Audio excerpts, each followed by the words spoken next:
How did they do that for you? What was it about your experience that allowed you to become that zombie loyalist and try to reverse engineer?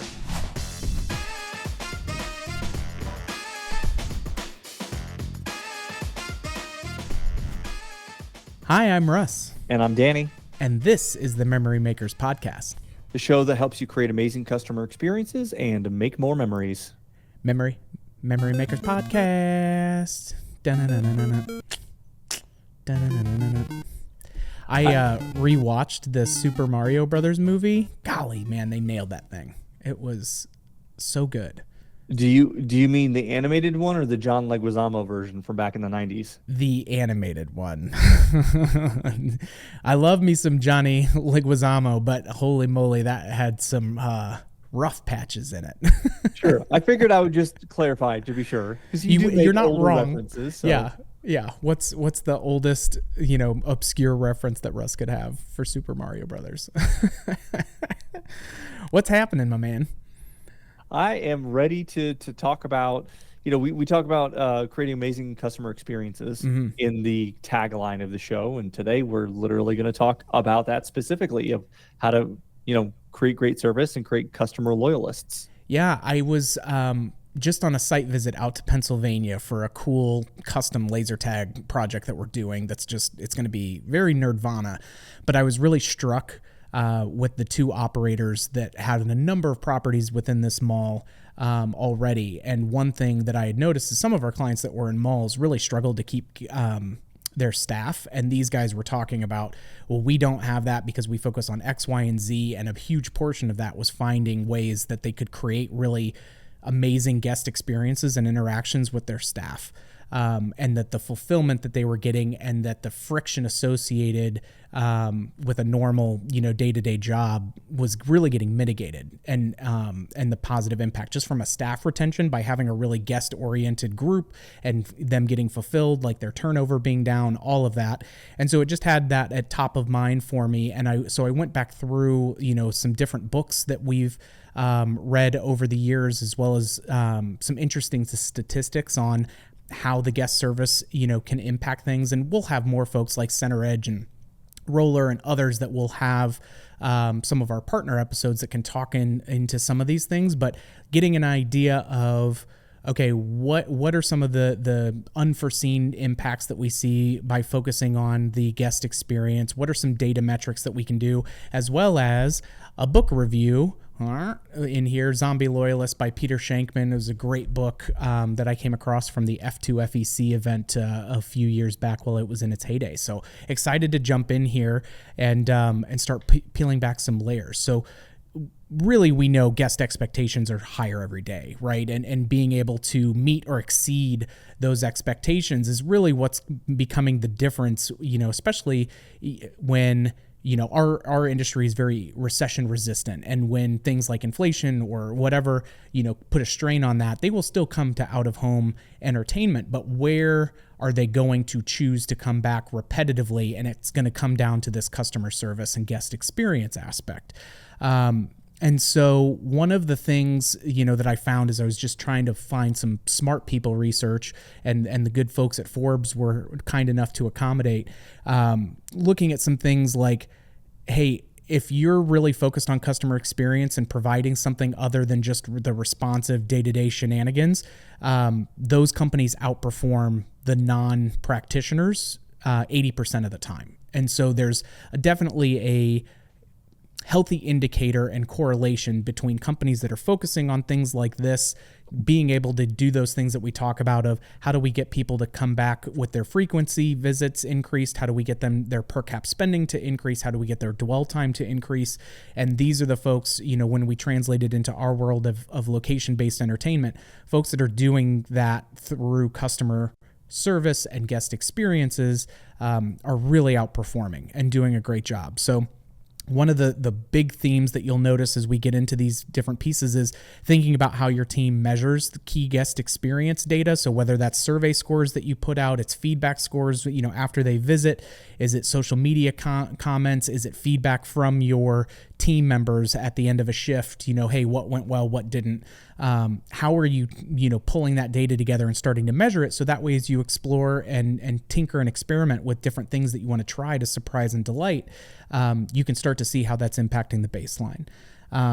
And another thing that was really interesting to me as I was doing some of the higher level market research was that, their overwhelming research is showing that 84% of companies who focus on improving service also noticed a correlating increase in revenue. So not only are you going to perform better than your competition by focusing on this, you will see that it is an investment that pays for itself as far as, again, like what we were talking about before, lower staff retention costs, higher increased spend from your customers that go there. So it's a topic that I love from the standpoint of it makes good financial sense and it's good for the soul. And those things are hard to come by typically.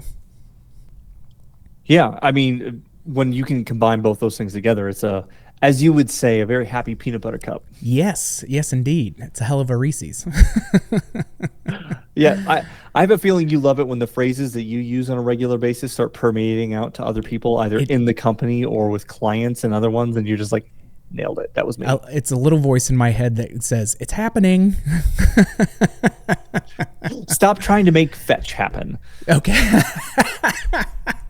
I hope you know that reference. Otherwise, we're... I do. I got you. So I don't know if our audience will, but I think it's Google fine. Google it. We will move on. Okay. So, we're so much of this also is about creating better relationships with our guests. Mm-hmm. And, there are several questions that you can ask yourself. And the first is, do you have the demographic data on the guests that are coming into your venue to know who your market is? And we've talked in previous episodes in our podcast and other presentations that we've given on how to understand who your audience is or how to define who your target market is.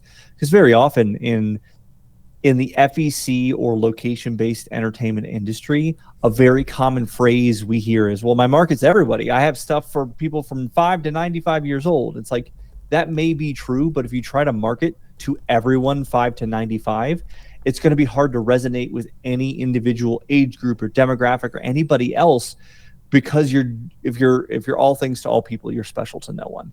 And so it's really getting an understanding of the combination between who you're trying to target and then who's actually coming into your venue on a regular basis to understand who those people are, what's important to them, how they spend their time and money, so that you can build a better relationship with them based upon the way your staff interacts with them, based upon the types of products and offerings and attractions that you have in your venue, based upon the type of pieces you put on your food menu, all the way through the experience.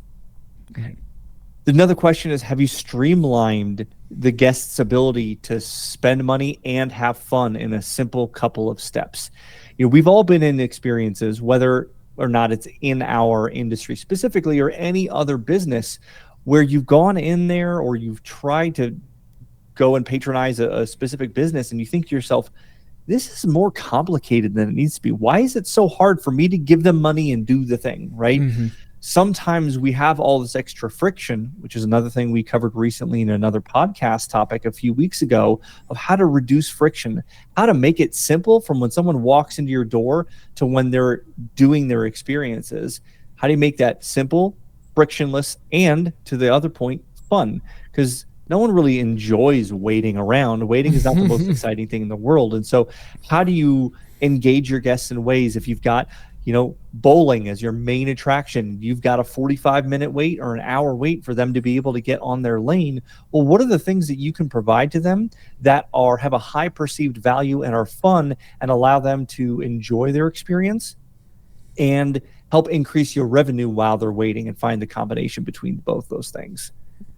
And then there's also the idea of, how are you rewarding guests for coming in? And, you're going to have certain regulars or VIP customers that are coming in on a very frequent basis, whether that's because you've got some summer special that you're running, like Bolero happens to be doing right now, and I'm taking a part in, and I'm bowling at least once a week right now, which is super exciting. Yeah. Or if it's a customer that's coming in on a frequent basis, how are you giving more value to those customers that are frequently coming in? Do you have some sort of rewards program?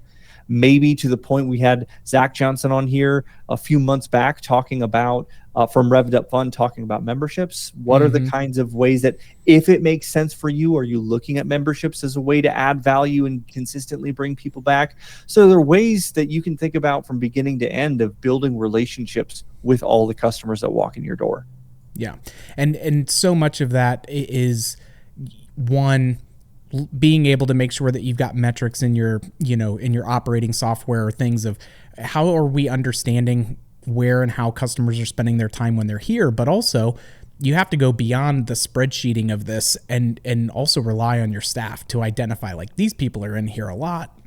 And this is what they typically like to do. Like, it's almost a little bit of that Marriott, Ritz, Carl, type of a look where, do you have some noted pieces of information that you've collected about these great customers, so that way you can speak to those and reinforce those, or do those kinds of things, or tailor something that's really fun for them, and specific to their wants and needs, just, as a way to, make them feel more seen in a place that they're already comfortable, which is great. So one thing that I wanted us to, and Danny and I will kind of break down different portions of it, but was talk about this Zombie Loyalist by Peter Shankman. So it's a great book. It's very candid, gives a ton of different examples of how to start creating this idea of a zombie loyalist. And so his whole premise is, like, while regular zombies will do anything to get their next feed, the zombie loyalists will do anything in order to show their support for a company. So very similar to, when you look at, like, things like Simon Sinek, and he talks about, why does Harley Davidson have the relationship with its customers that it has? Why does Apple have that? This is a nice other kind of lens on that type of relationship that you can build, but also has a lot of actionable ideas of what can you do on your social media that's really fun. What, how do you want your persona to be in these public platforms to get people to talk about you organically and share the word of what you're trying to do. So, and the piece that he talks about in his book as well is that zombie loyalists are created solely from this great customer experience. And, a lot of companies will struggle with great customer experience. It's either kind of so-so, maybe a little bit above average. But the things that typically convolute that are, sticky processes that are clunky, like we talked about, that have a lot of friction or redundancy in them, or less than welcoming company culture. And so we like to tackle a lot of those on this podcast, which is why I thought this would be a great book to do it.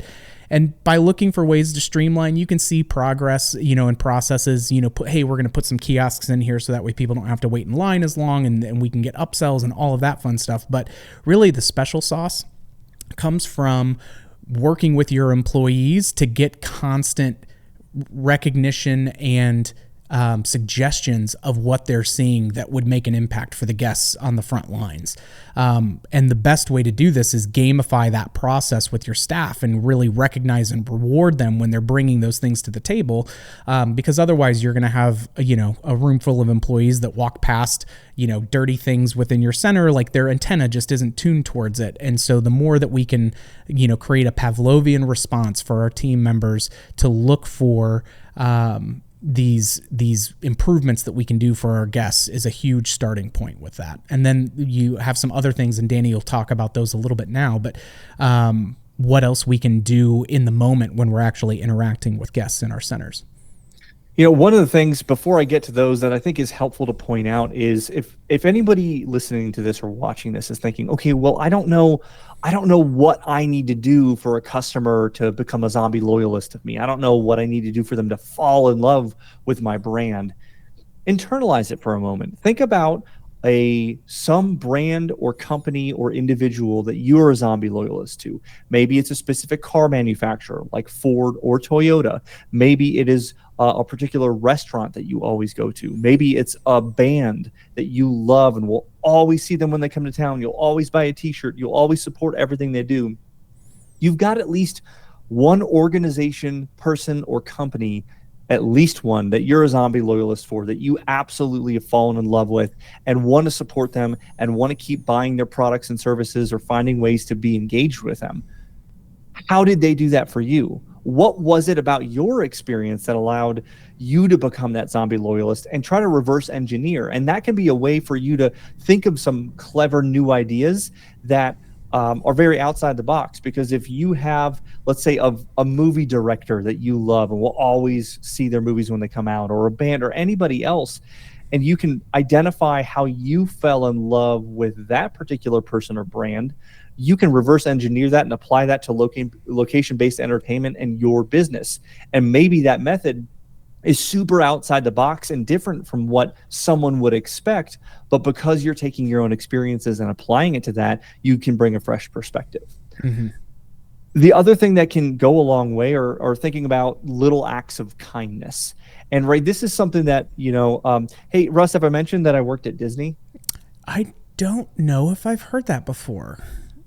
For anybody who's newly listening to this, that's an ongoing joke. I worked at Disney for a few years, and Russ jokes how I talk about it all the time, and I'm okay with that. It's now like a double inside joke, because you said it once, you were like, well, when I was at Disney, and I go, you worked at Disney? And now when you bring it up, it's because you know that I feel bad for that, like, coming across shitty. So it's a real double-edged sword of an inside joke now that we have. But now, if you ever see Danny, be like, you know what, Danny, have you ever worked for Disney? You've got like just a certain spark about you. Like, so now we'll make it a triple inside joke. So if you see Danny at the next shindig or to-do that he's at, ask him if he's worked at Disney, because there's just something about his personality that would be a good fit. And the fact that you just used the word shindig, I mean, come on, the references. Hoot nanny, hee haw, what do you want? All of it. It's all good. It's all good. But back to the point of the random acts of kindness, one of the things that you learned at Disney and their approach is you were encouraged and rewarded for going out of your way to do something kind for a guest that they were not expecting in any way. If you saw a parent that is struggling with a stroller trying to go up a hill, you can offer to help that out, or help them out to get the stroller up there, or little things that you can do even within your own FEC. A family is finishing the birthday party and they're wrapping up, and now they have all these gifts that the kid received that they need to get out to the cars. Well, in a typical scenario, for most businesses, you're going to say, well, I got to focus now on my next parties that are coming in. I need to get my party host from that into the new party so they can focus on that and transition everything over. But if you take a step back and think about how do you do random acts of kindness, well, maybe one of the things you encourage your party hosts to do is offer to help carry every gift from the business out into their cars, just to make that little extra touch and make that a little bit easier on the parents. Because as much as the party has been kind of a hassle-free experience for the party parents, there's that certain point where it's like, okay, I need to gather all the kids, I need to gather all the gifts, I need to find all the stuff, get it back in the car, and it can be a little hectic and chaotic. Lend a hand to make that a little bit easier, and the relationship that you can create from doing those little acts of kindness consistently can make a huge difference. And one of the last things here is if you do make a mistake and the customer knows about that, own it. Keep the small things small. Don't try to cover it up or try to blame it on some circumstance.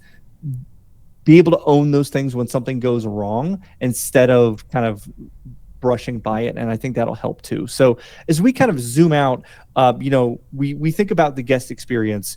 This is one portion of customer service and guest relations in a way. We've done this in multiple different ways. We had the episode a few weeks back where we talked about removing friction, because that all came from Savannah Bananas and Jesse Cole, who wrote that book. One of the other ones that we have up next, and I'm very excited to read, is called Unreasonable Hospitality by Will Guidara. I don't know how to say his name. Subtitle: The Remarkable Power of Giving People More Than They Expect.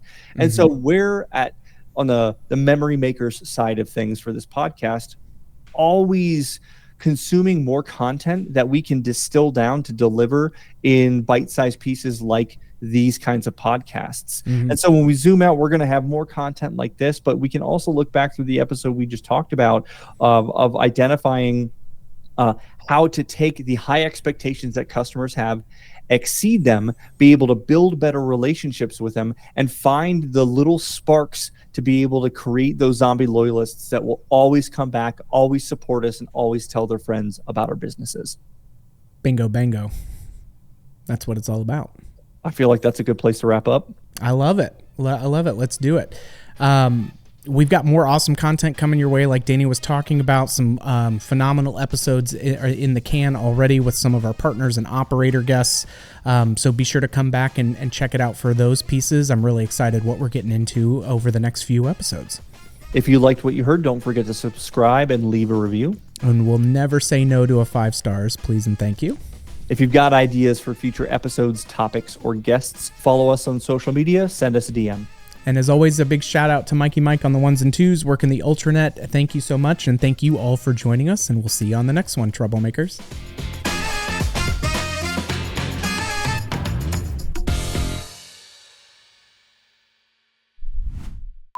Cool. I like it. Yeah. And by the way, can we go back? Stop trying to make fetch happen. I love you more than I've ever loved you, for a Mean Girls reference. Stop trying to make fetch happen. That is a whole different rabbit hole that I need to resist going down right now. Fetch happen. Stop trying to make fetch happen. You're welcome. Thank you. Fanatical customers coming to your... so close. All right. Much like zombie loyalists. And so you'll get... Michael. All right. Yeah. Mike, I'm ready when you are. Danny, you ready? Yep. Yep.